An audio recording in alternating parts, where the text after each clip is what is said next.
Наша цель – погрузить туриста в среду, оторвать его от внешнего мира и как бы вот рассказать то, как жили крымские татары 100 лет, 80 лет там, или 120 лет назад, что они ели, что они пили, как они одевались, какие были отношения в семье, с соседями, куда ходили, как проводили досуг.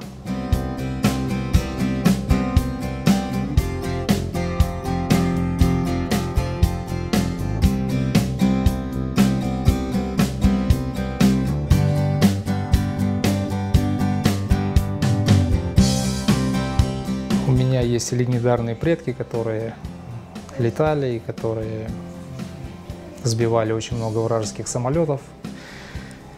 И я не знаю, наверное, на генном уровне передавалось мне то, что вот мне не хватало штурвала, мне не хватало полета. Но параллельно с этим я очень любил рисовать, я очень любил чертить. И поэтому, когда Всевышний мне не дал возможности сесть за штурвал, я сел за карандаш.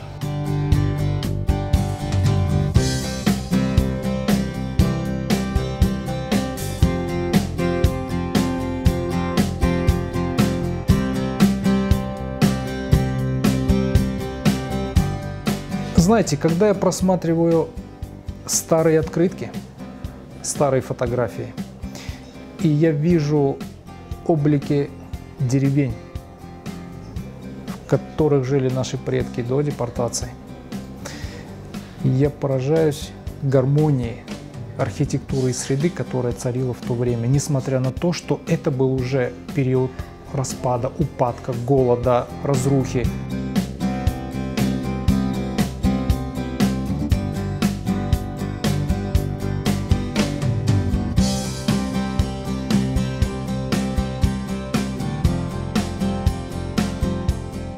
Наши предки относились к колодцам, к источникам воды очень трепетно. Этого требовала наша культура, наша религия, наши обычаи.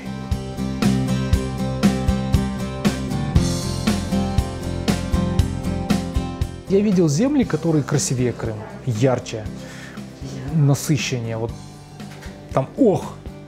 Но когда возвращаешься сюда, все равно сердечко щемит.